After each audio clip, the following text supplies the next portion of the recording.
Hello avid royal watchers, welcome back to the channel. In today's news, it is hard to believe that it was less than 3 weeks ago that Harry and Meghan's farewell tour of the UK captivated audiences across the world.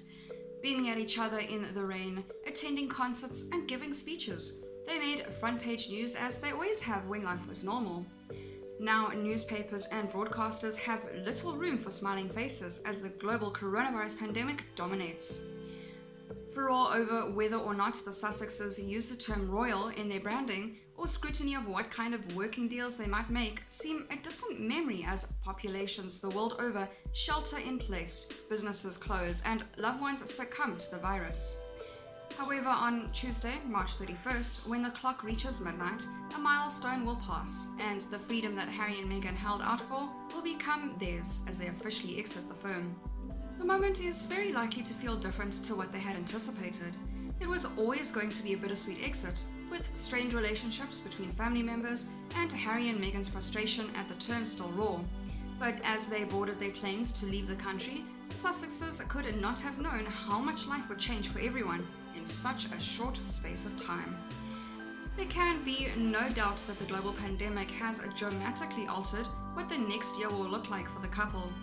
Practically, their ability to travel and implement the new working model will need adapting, at least in the short term. And the huge swell of communities who need support is likely to have an impact on the organizations they champion. Notable events on their schedule have already been altered. Harry's Invictus Games have been rescheduled for 2020, and the London Marathon, which he was due to attend in April, is also postponed. But even before the coronavirus pandemic plunged everything and everyone into uncertainty, there were still a number of unanswered questions about how the Sussexes plan to shape their new lives. They posted a lot of information on their website, but most of the details remain vague. We know the causes that they care about: the environment, sustainability, young people, the military, and empowering women and girls, but specifically who they will help and how has not yet been fully outlined. What we do know is that they don't intend to start a foundation, and instead are planning to launch a non-profit organization. When Prince Harry fell victim to hoax phone calls a few weeks ago, he thought he was talking to Greta Thunberg. He said they were taking a little bit more time to think about how we can use our platform and how we can use our voice to try and encourage real change and real differences, as opposed to, small incremental changes. The couple is keeping the patronages they took on while working royals. They are expected to conduct online and in-person engagements with them. They have received updates from their patronages recently and are making calls.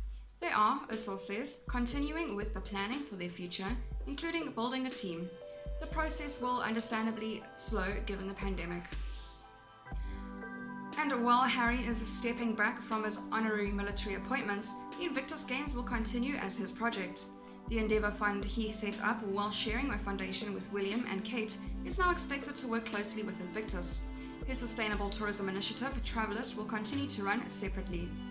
And Harry's charity centre ball, set up in memory of Princess Diana to help young people affected by HIV in Lesotho, will carry on working the same way.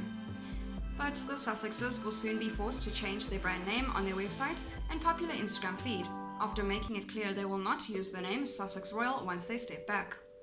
They have said they will continue to help uphold the Queen's values, but they will be free to choose what they want to work on and who with.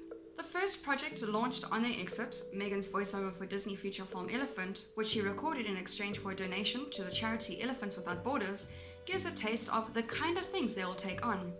In recent weeks, they visited Stanford University to discuss plans with academics there, and Harry made a speech at JP Morgan Investment Summit.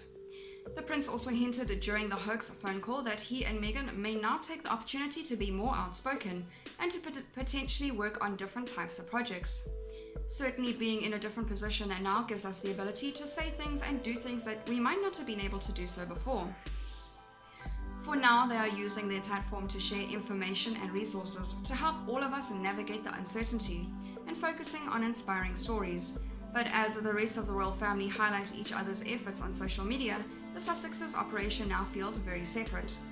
It's worth remembering that the Sussexes' new arrangement is subject to a 12-month review, and the door has been left ajar for final decision about Harry's honorary military appointments, which he was required to give up in the transition and will remain open during this period. The Queen made it clear that Harry and Meghan will always be a valued part of her family, and in these unprecedented times it can be ruled out that they could be brought back into the fold in some capacity.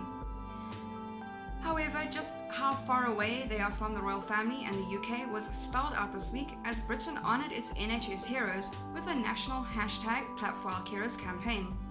On March 26 at 8 p.m, the royal family began to post images and videos of themselves clapping along with messages of support.